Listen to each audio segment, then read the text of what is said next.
David said to the Philistine, "You come against me with sword and spear and javelin, but I come against you in the name of the Lord Almighty." 1 Samuel 17:45. I watched a 10-foot giant die. His blood pooled in the ancient dust of the Valley of Elah while 40,000 warriors stood frozen in silence, and I was there. Not in a dream, not in some fever-induced hallucination, but there, breathing the same air, feeling the same Mediterranean sun that had witnessed this impossible moment 3,000 years ago. The stone that killed Goliath of Gath whistled past my ear with the sound of divine judgment, and when his massive body crashed to the earth, the impact shook my bones and changed everything I thought I knew about reality, about faith, about what's truly possible when heaven breaks into our mundane world. But I'm getting ahead of myself. Let me tell you how an ordinary Tuesday at a nearly empty museum became the day I traveled back in time to witness the most famous underdog victory in human history. The museum was nearly empty that afternoon, the kind of quiet that settles into your bones and makes you question why you're wandering through halls of ancient artifacts instead of doing something productive. I'd been walking for what felt like hours, my footsteps echoing off marble floors, past glass cases filled with pottery shards and corroded coins, remnants of civilizations that once believed they'd last forever. There's something profoundly melancholic about museums, isn't there? All these fragments of human ambition, reduced to placard descriptions and climate-controlled displays. I paused before a case containing what the sign claimed was a shepherd's sling from ancient Israel, 3rd century BCE. Leather worn smooth by countless hands, stones polished by time and touch. I stared at it for longer than I intended, feeling that familiar ache that had been growing in my chest for months. This sense that life had to mean more than commuter trains and quarterly reports, and the endless scroll of social media outrage. The elderly security guard noticed me lingering there, his weathered face creasing into something between concern and understanding.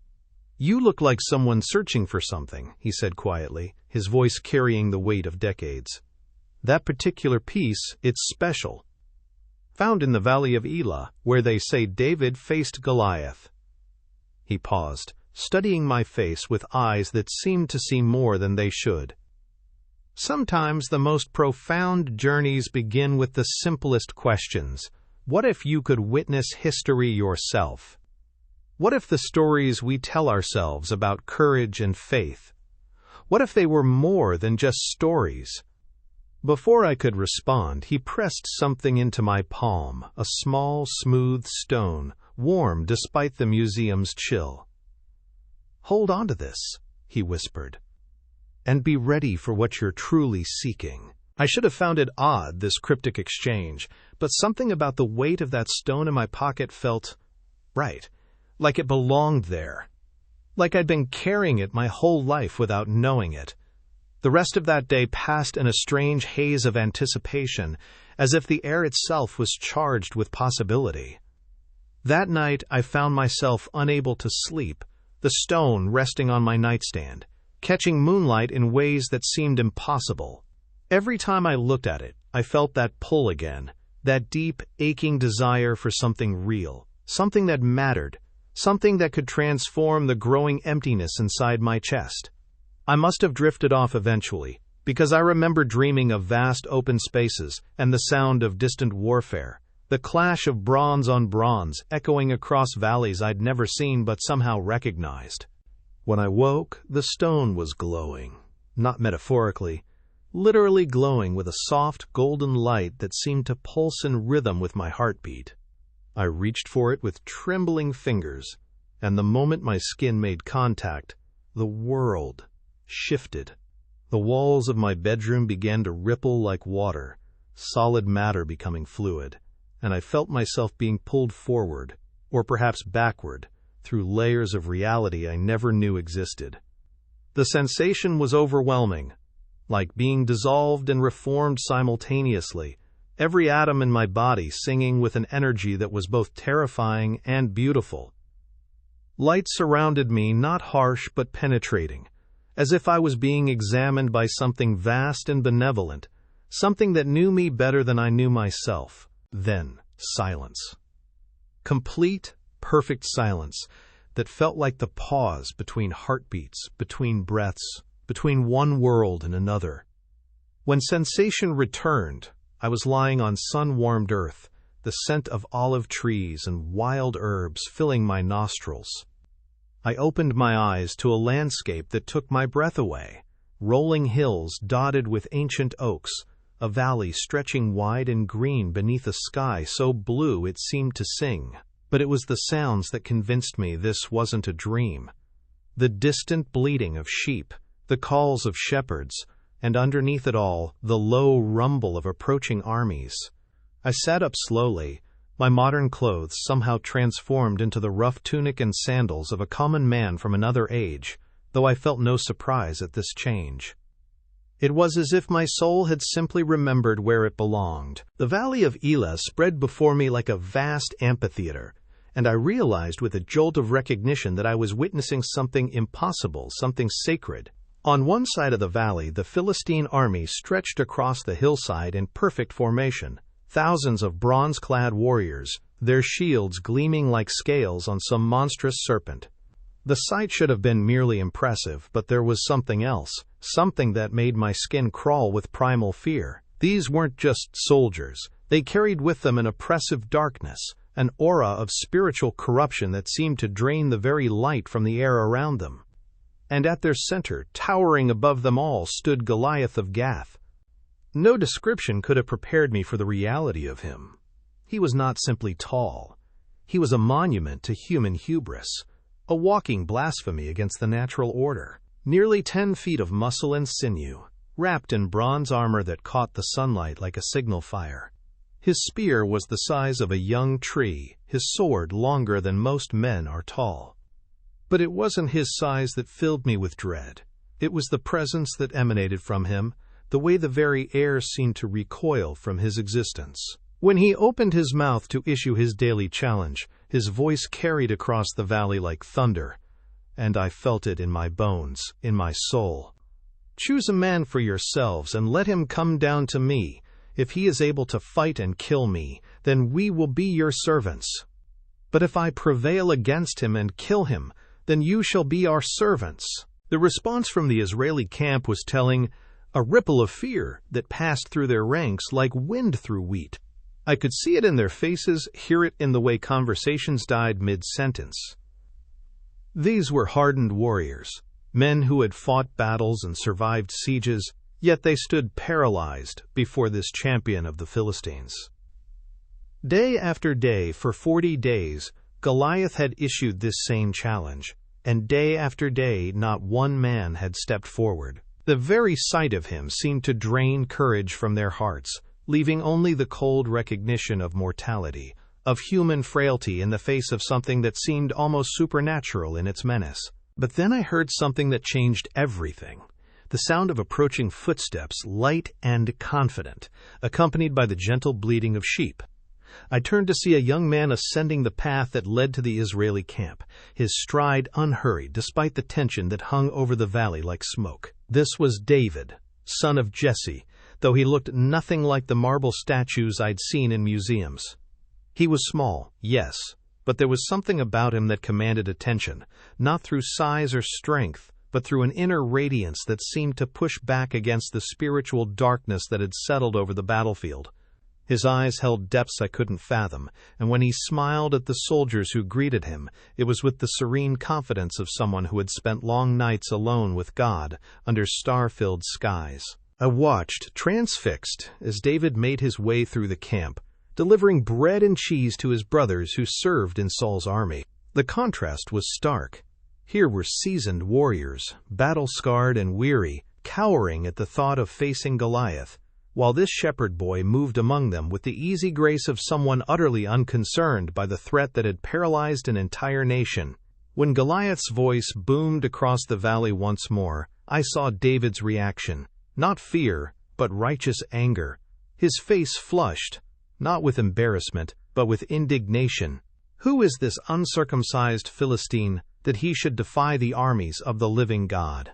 The words rang out clear and true, cutting through the oppressive atmosphere like a blade through silk. The soldiers around him shifted uncomfortably, some laughing nervously at what they took to be youthful bravado, others shaking their heads at his apparent naivete. But I could see what they could not. There was nothing naive about David's confidence. This wasn't the reckless courage of youth. It was the settled assurance of someone who had already faced death and found it wanting. When he spoke of killing lions and bears with his bare hands to protect his father's sheep, I could hear the truth of it in his voice, see the calluses on his hands from the sling that hung at his side. This was a man who had learned to depend on something greater than human strength, who had discovered in the wilderness that the Creator of the universe was not distant and uncaring, but intimate and involved in the smallest details of life. King Saul's tent was a study in contrasts when David was finally brought before him. Here sat a man who had once been anointed by God himself, who had led Israel to victory after victory, yet now he hunched in his chair like a man already defeated. The crown seemed too heavy for his head, the royal robes too large for his diminished frame. When this shepherd boy, barely out of adolescence, volunteered to face the giant that had terrorized his army, Saul's response was almost pathetic in its desperation.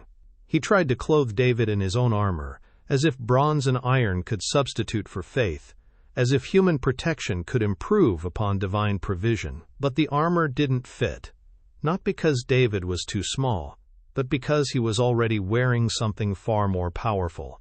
The full assurance that the battle belonged to the Lord. I followed at a distance as David walked toward the brook that ran through the valley floor, his movements deliberate and unhurried.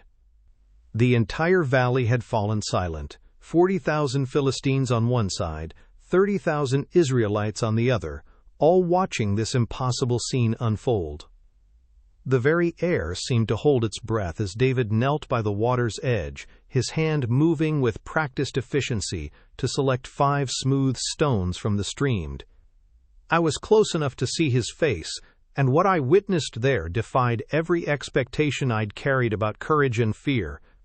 There was no trembling, no last-minute doubt, no desperate prayers for deliverance.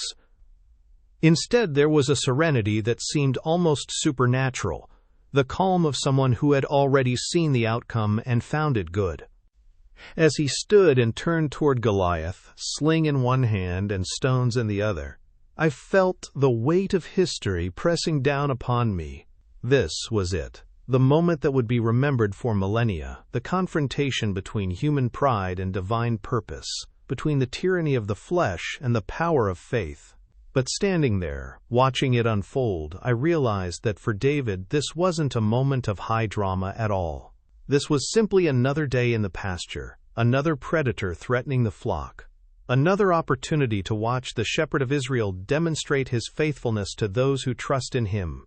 Goliath's reaction to seeing his opponent was exactly what you'd expect: cruel laughter that echoed off the hillsides, followed by curses that seemed to poison the very air around him. "Am I a dog, that you come to me with sticks?" His voice dripped with contempt, but underneath the mockery, I caught something else.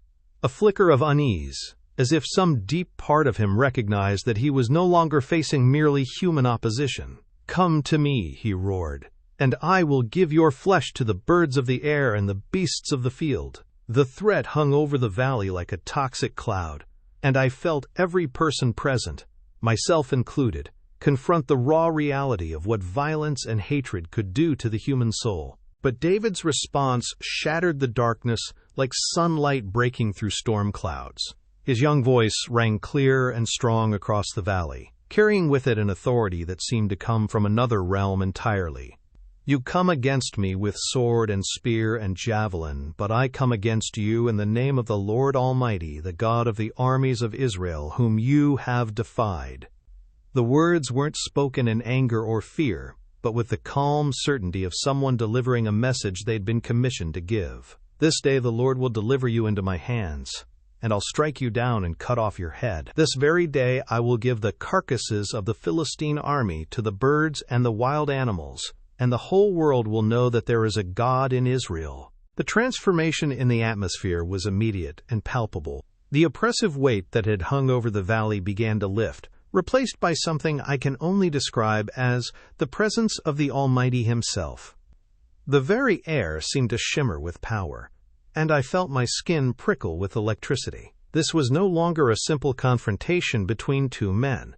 It had become a cosmic battle between the kingdom of darkness and the kingdom of light, between the pride that exalts itself against God and the humility that trusts in His sovereignty. Goliath charged with a roar that shook the earth, his massive form thundering across the valley floor like a living earthquake. Bronze armor clanged with each step, his enormous spear raised high above his head, death written across his features. The sight should have been terrifying, and it was, but watching David's response, I felt something shift in my own heart. Instead of retreating or bracing for impact, this shepherd boy ran toward his enemy with the fluid grace of someone who had chased wolves away from the flock, someone who had learned that the God of Israel doesn't call His servants to cower in the face of evil, but to meet it head-on with supernatural confidence. The sling began to whirl through the air, a sound I'll never forget, like wind through wheat fields, like the whisper of angels' wings. In that moment, time seemed to slow, and I found myself witnessing something that transcended the merely physical. This wasn't just a stone flying through the air. It was the very judgment of God made manifest, the universe itself bending to accommodate divine will. The stone struck Goliath's forehead with a sound like thunder, and the giant's expression changed from fury to surprise to something approaching recognition, as if, in his final moment, he understood exactly what force he had set himself against. The fall of Goliath was like the collapse of a mountain. The earth shook beneath his weight, and a cloud of dust rose around his motionless form. But it was the silence that followed that truly staggered me, not the absence of sound, but the presence of something so profound that every voice, every breath, every heartbeat seemed to pause in acknowledgement of what had just occurred. 40,000 Philistines stood frozen in disbelief, their champion reduced to carrion in the space of a heartbeat. 30,000 Israelites stared in wonder at the shepherd boy, who now stood over the fallen giant, drawing the massive sword from its sheath with hands that didn't tremble. What happened next seared itself into my memory with the clarity of lightning. David didn't hesitate, didn't pause for dramatic effect or wait for the crowds to process what they'd witnessed. With the same matter-of-fact efficiency he'd shown in selecting stones from the brook, he raised Goliath's own sword above the giant's neck. The blade caught the sunlight for just a moment, and then it fell with the inevitability of justice itself. The head of the champion of Gath rolled in the dust, and with it, the myth of Philistine invincibility died forever. The battle cry that erupted from the Israeli camp wasn't just the sound of victory. It was the sound of a nation remembering who they were, whom they served, and what they were capable of when they trusted in the Lord of hosts. Thousands of voices joined in a roar that seemed to shake the very foundations of the earth, and suddenly the paralysis that had gripped them for 40 days shattered like chains falling from prisoners' wrists. They poured down the hillside, with weapons raised, pursuing an enemy that had already begun to flee in terror, their bronze armor and chariots useless against men who now fought with divine favor. I watched David in the aftermath, this young man who had just altered the course of history, and what struck me most was his complete lack of surprise at what had transpired. He cleaned Goliath's sword with the same care he might have shown in tending his sheep, wrapped the giant's head in a cloth with the practical efficiency of someone disposing of a troublesome predator. There was no pride in his demeanor, no sense of personal triumph, only the quiet satisfaction of a job well done, a trust vindicated, a God glorified. When the soldiers hoisted him on their shoulders and began to sing songs of victory, he smiled with genuine pleasure, but I could see that his joy wasn't in the adulation of men, but in the faithfulness of the one who had delivered Israel through such an unlikely vessel.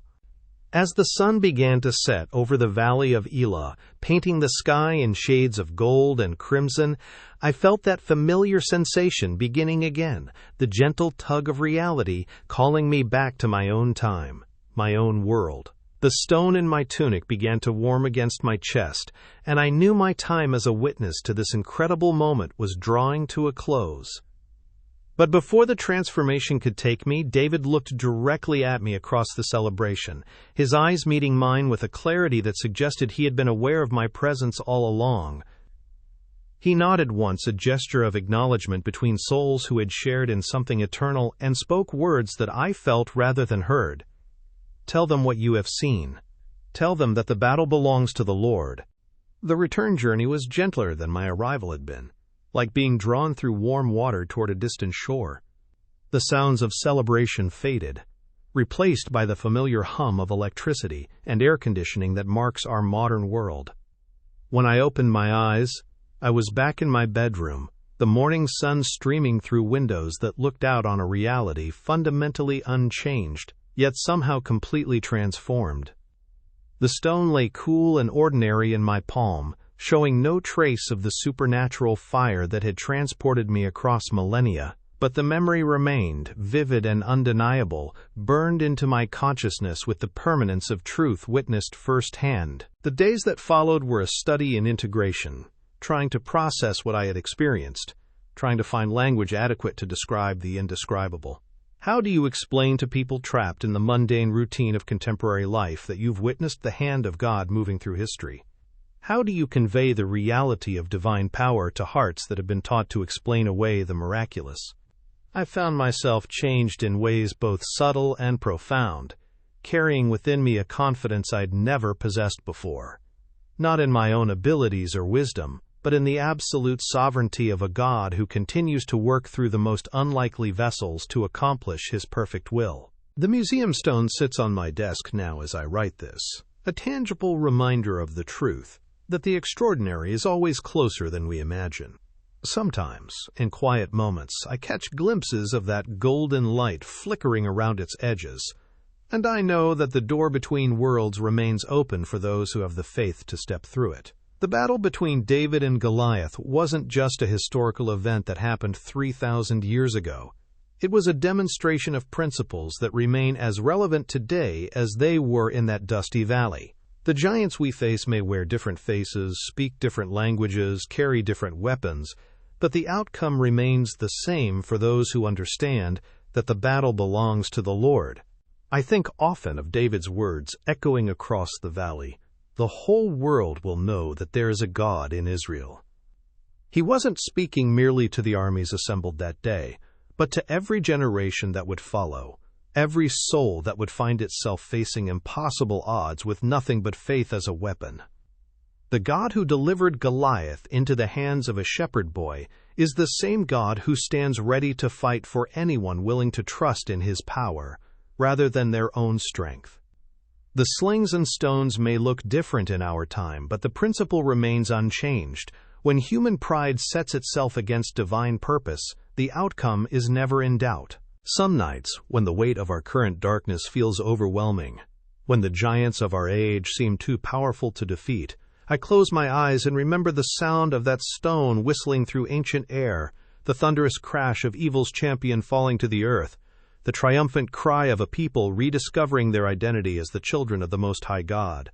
And I know, with a certainty born not of blind faith but of witnessed truth, that every giant will fall, every enemy will be defeated, every darkness will give way to light, not because of human courage or wisdom or strength, but because the Lord of hosts remains on His throne, and His arm is not shortened that it cannot save. The shepherd boy became a king, the giant became carrion, and the God of Israel revealed Himself once again as the defender of those who trust in Him. These are not mere stories from a distant past, but living truths that continue to unfold wherever men and women are willing to face their giants with nothing but smooth stones and the unshakable conviction that the battle belongs to the Lord. In the Valley of Elah, I learned that faith is not the absence of fear, but the presence of a greater truth, the truth that no enemy is too large, no cause too lost, no odds too overwhelming for the God who spoke the universe into existence and holds every sparrow in the palm of His hand.